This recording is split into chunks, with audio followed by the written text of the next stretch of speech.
un projet de loi de finances pour 2026 qui ambitionne, tenez-vous bien, de faire passer le déficit public sous les 3%, tout en baissant les impôts. Ça, non, non, ça ne se passe pas en France, mais en Italie. Bonjour Eric. Bonjour. Eric Heyer, économiste, directeur du département d'analyse et prévision de l'OFCE. Comment ça va?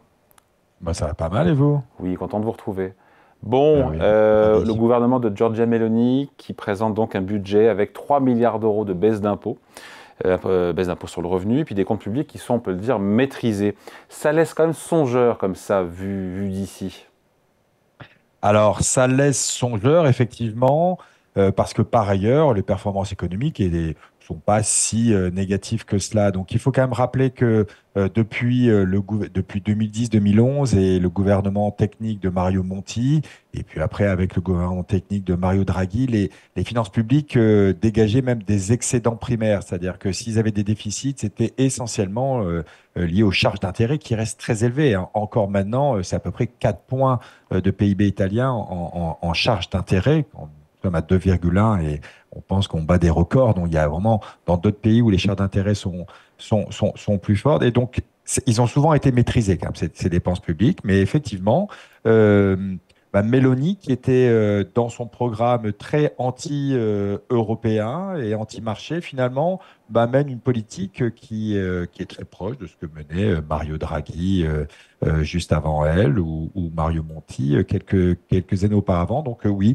ils essaient de respecter en tout cas les engagements et d'être en dessous des 3%. Alors il faut quand même rappeler qu'ils y arrivent en grande partie parce que il y a des aides européennes qui sont extrêmement élevées. C'est le Next Generation EU, c'est ce gros plan de 650 milliards.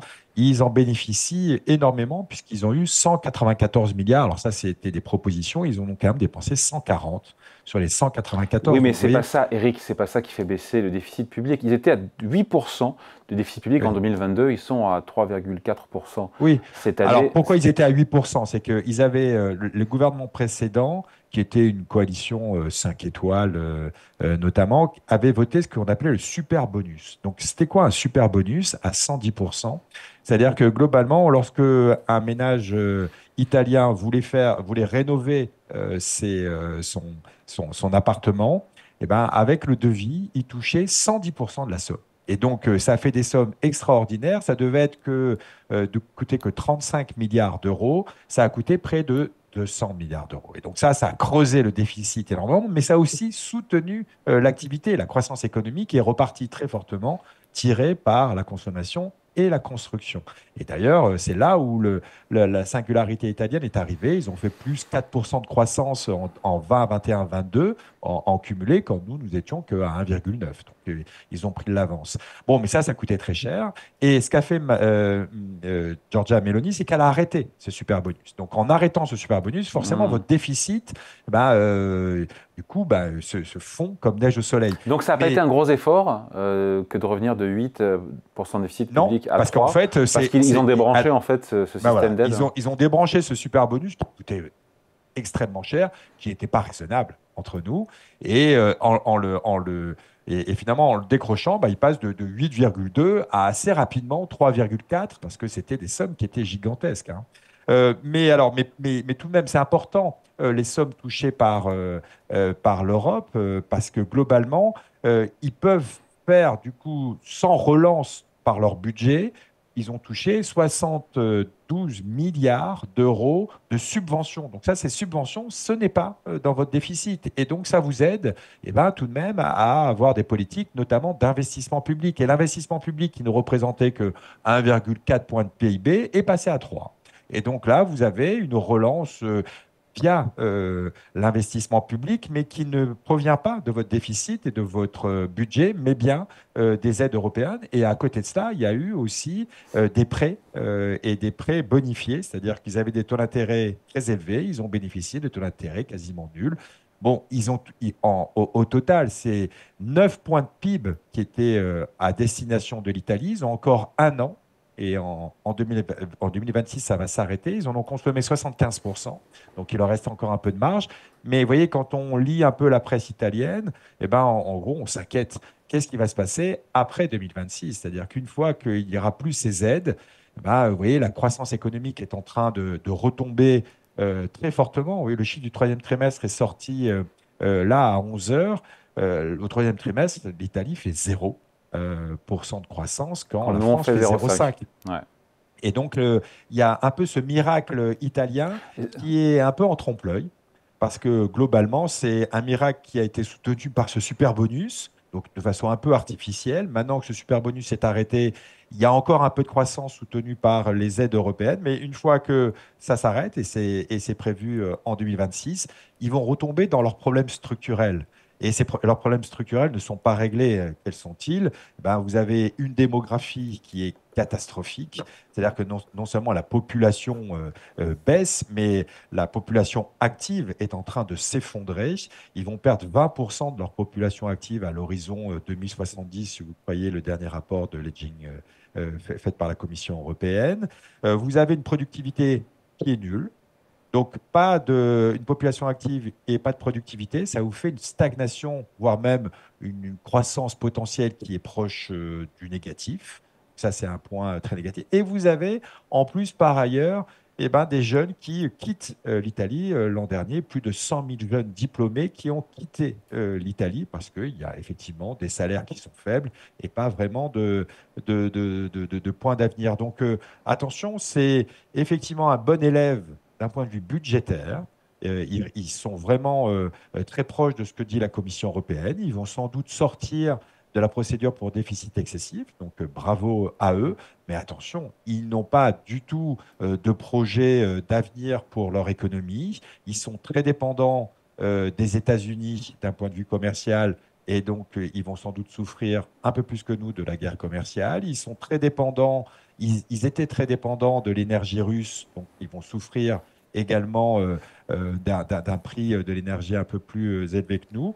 Et l'Allemagne, qui était leur principal finalement lien commercial, bah, Mm. l'Allemagne fait encore zéro à ce troisième trimestre. Mm. Donc, vous voyez, c'est pas très rassurant. Ouais. Après, pour remettre leur compte au carré, revenir quasiment sous 3% de déficit public, l'Italie a quand même voté l'absence d'indexation de leur barème de l'impôt sur le revenu entre 2022 et 2024. Des efforts ont été consentis.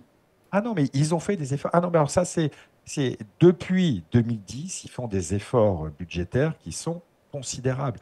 Et il faut se souvenir à l'époque de la ministre du Travail, Elsa Fornero, qui pleurait à la télévision lorsqu'elle devait annoncer finalement la facture et les efforts que les Italiens allaient devoir faire, notamment avec la grosse réforme des retraites. Donc, ils ont fait des efforts considérables. Ça leur a permis de revenir dans les clous budgétaires, mais d'un point de vue de la croissance économique, vous voyez, en 2019, ils n'avaient toujours pas retrouvé leur niveau de 2008. Ils étaient à moins 4,7% de PIB. Donc, les efforts budgétaires consentis sous l'ère, on va dire, Mario Monti, ont tout de même provoqué une récession forte, moins 4,7, quand nous étions à plus 12 en 2019 par rapport à 2008. Donc oui, ça a provoqué la récession, mais leurs comptes publics eh ben, maintenant sont, on va dire, quasiment dans le vert, puisque lorsque vous avez des excédents primaires, allez, globalement, c'est que ben, ce que vous votez en dehors des charges d'intérêt, ben, vous votez plus de recettes que de dépenses. Nous, Donc, on a 3 ou euh, 4 points de déficit primaire, non?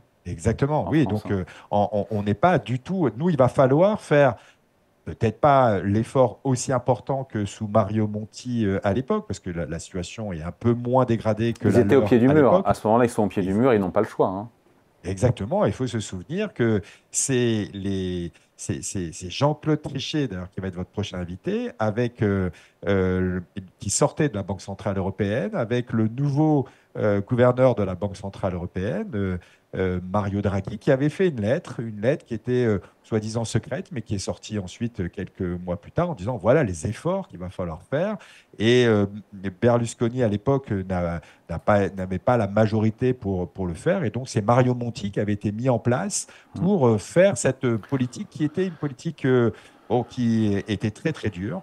encore une fois, mais qui a porté ses fruits d'un point de vue des finances publiques, même si la dette publique reste à des niveaux extrêmement élevés. Mais globalement, ça a tout de même cassé leur croissance économique et ils n'arrivent pas à trouver un nouveau modèle parce que leur modèle vers le commerce extérieur, ben, on voit que c'est en train de fondre comme neige au soleil. Leur excédent de balance courante qui tournait à 4 points de PIB en 2019 n'est plus que de 1,2 points en 2024. Et avec ce qu'on vient de dire, avec une dépendance aux États-Unis, à l'Allemagne et avec un prix de l'énergie plus élevé, il n'est pas dit que l'économie italienne s'en sorte très bien d'un point de vue du commerce extérieur dans les trimestres à venir. Ouais. Eric, dans le bilan économique de Giorgia Meloni, après 3 ans au Palais Chigi, à la tête de l'Italie, il est moins flatteur que ce que les chiffres laissent paraître. Et à vous écouter, elle a un peu mangé son pain blanc en même temps. Eux, ils votent, nous, on vote des dizaines de milliards, en tout cas autour du 10-15 milliards de hausse d'impôts. Eux, ils vont les baisser de 3 milliards l'an prochain. Ils ont un taux de chômage qui est autour de 6%. On a un PIB par habitant corrigé de la parité de pouvoir d'achat qui est équivalent à celui de la France. Ils sont comme dans le top 4 des exportateurs mondiaux. Comment vous jugez son bilan économique après 3 ans au pouvoir? Non, mais son bilan économique, c'est un bilan, on a envie de dire, qui fait suite à celui de Mario Draghi. Elle était vraiment dans ses pas. Mais vous voyez, tous ces chiffres-là, vous pouvez quand même les relativiser. Oui, le taux de chômage est plus bas, mais ils ont des taux d'emploi, et c'est quand même le taux d'emploi qui compte. Ils ont un taux d'emploi qui est beaucoup plus faible. C'est le plus faible des pays européens. Ils sont à 62% de taux d'emploi, quand nous sommes à un taux faible, mais à 68. Donc, vous voyez, on est quand même au-dessus d'eux et avec surtout un taux d'emploi des femmes qui est à 53%, donc extrêmement faible. Donc, et une population active qui baisse. Donc, quand vous avez une population active qui baisse, vous voyez, c'est relativement facile de faire baisser votre taux de chômage. Donc, ça, c'est vraiment le point central. Et la croissance économique, qui était fortement repartie en 20, 21, 22, est en train de stagner. Donc, depuis que Giorgia Meloni est arrivée au pouvoir, c'est que la croissance moyenne est de 0,6 par an. Vous voyez, ce n'est pas extraordinaire. Alors, certes, ils essaient de la soutenir aujourd'hui par des baisses d'impôts. Alors, attention, les baisses d'impôts dont vous parlez, c'est vraiment concentré sur une classe moyenne. Il faut gagner entre 25 000 et 50 000 euros. C'est mieux, ça doit vous plaire, ça, non? Oui, non, mais non, mais d'accord, Ciblé. c'est très bien. C'est pas tout le monde ne va pas en bénéficier. Elle fait aussi des petites aides pour essayer de relancer la natalité, aller 1 000 euros pour les jeunes parents et puis un congé parental pour essayer justement de relancer la natalité. Donc il y a des petits effectivement soutiens, mais oui, c'est un budget qui certes baisse les impôts pour les ménages, mais les augmente pour quelqu'un puisque c'est un budget qui est équilibré.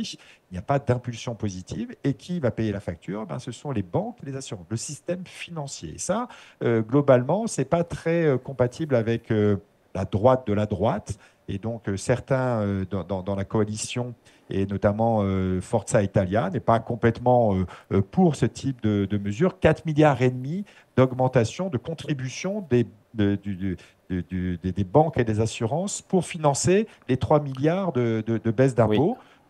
On verra si la coalition signe ce type de mesures. Allez, merci beaucoup. Explication, c'est toujours très clair. Signé Eric Heyer, directeur du département analyse et prévision de l'OFCE. Merci Eric, bonne journée. À bientôt.